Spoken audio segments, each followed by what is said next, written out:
बिस्मिल्लाहिर्रहमानिर्रहीम अस्सलाम वालेकुम। 214 बक्सा है जी। मॉडल 2010 का है, 2013 की रजिस्टर्ड GL ऑटो डोर। साइडों से मामूली टचिंग है। ओवरऑल गाड़ी जेनवन हालत में है। घरेलू इस्तेमाल शुदा गाड़ी है। मालिक इसका जो फाइनली डिमांड कर रहा है वो 38,50,000 है। 0303 9240 556 ये नंबर है।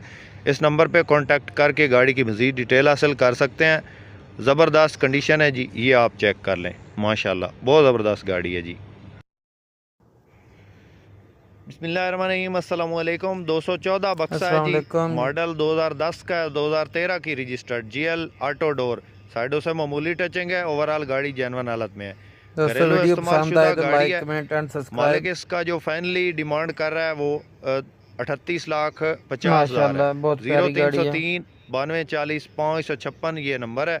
इस वीडियो नंबर पे अच्छी कांटेक्ट लगे करके लाइक